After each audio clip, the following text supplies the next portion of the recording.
રાજ્ય સરકાર દ્વારા તાજેતરમાં GMERS મેડિકલ કોલેજમાં કમરતોડ ફી વધારો ઝીકવામાં આવ્યો છે, જેને લઈને મેડિકલના વિદ્યાર્થીઓમાં રોષ. સરકારના નિર્ણય સામે ભારે રોષ અને નારાજગી જોવા મળી રહી છે. ત્યારે વિદ્યાર્થીઓના પ્રશ્નને વાંચ આપવા માટે વિદ્યાર્થી સંગઠનો મેદાને આવ્યા છે અને સરકારના ફી વધારાના નિર્ણયનો સખત વિરોધ કરવામાં આવી રહ્યો છે. ત્યારે આજે પાટણમાં અખિલ ભારતીય વિદ્યાર્થી પરિષદ અને NSUIના કાર્યકરોએ ધારાપુર મેડિકલ કોલેજ ખાતે ડીનને લેખિતમાં રજૂઆત કરી ફી વધારો પાછો ખેંચવા માંગ કરી હતી.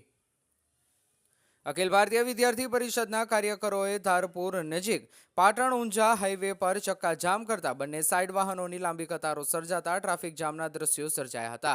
પોલીસે તાકીદે દોડી આવી વિદ્યાર્થીઓને માર્ગ ઉપરથી હટાવી ટ્રાફિક વ્યવહાર પુનઃ કાર્યરત કર્યો હતો. તો બીજી તરફ NSUIના કાર્યકરો રેલી સ્વરૂપે ધારપુર મેડિકલ કોલેજ ખાતે પહોંચ્યા હતા અને સરકાર તેમજ આરોગ્ય મંત્રી વિરુદ્ધ સૂત્રોચ્ચારો પોકારી દેખાવો કર્યા હતા. એડિશનલ ડીનને ફી વધારો પાછો ખેંચવા રજૂઆત કરી હતી. જો આગામી સમયમાં વિદ્યાર્થીઓના હિતમાં સરકાર દ્વારા કોઈ નિર્ણય નહીં લેવાય તો NSUI દ્વારા ભગતસિંહના માર્ગે આંદોલન કરવામાં આવશે તેવી ચીમકી પણ ઉચ્ચારી હતી. રિપોર્ટર વસંત કડિયા, પાટણ. નમસ્તે. અખિલ ભારતીય વિદ્યાર્થી પરિષદ પાટણ દ્વારા આજે ધારપુર મેડિકલ કોલેજમાં ડીનને રજૂઆત કરવામાં આવી છે. છેલ્લા ઘણા સમયથી મેડિકલ સોસાયટી દ્વારા ફીમાં ધરખમ વધારો કરવામાં આવી રહ્યો છે, જેમાં OBC છાત્રો માટે 66% અને ઓપન કેટેગરીના છાત્રો માટે 88% જેટલો ફીમાં વધારો કરવામાં આવી રહ્યો છે. તે વિદ્યાર્થીઓ સાથે અન્યાય છે. માટે અખિલ ભારતીય વિદ્યાર્થી પરિષદે આજે ડીનને રજૂઆત કરી પાટણ ઊંઝા હાઈવે બ્લોક કર્યો છે, જેથી સરકાર જાગે અને વિદ્યાર્થીઓના પ્રશ્નોનો વાચા આપી અને જલ્દીથી ફીમાં ઘટાડો કરે.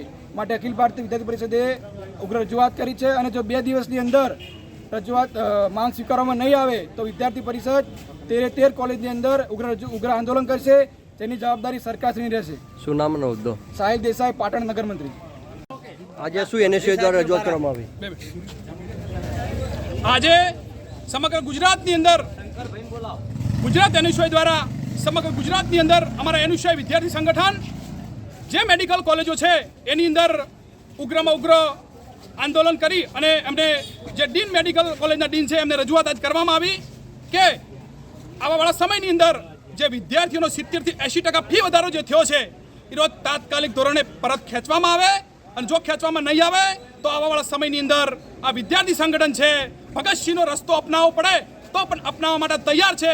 એટલે આજે ધારપુર મેડિકલ કોલેજ ખાતે અમને ડીને આશ્વાસન આપ્યું છે કે 4 થી 5 દિવસની અંદર આનું સકારાત્મક પગલાં લઈ અને વિદ્યાર્થીઓના હિત માટે નિર્ણય લેવામાં આવશે એવી અમને ખાતરી આપી છે.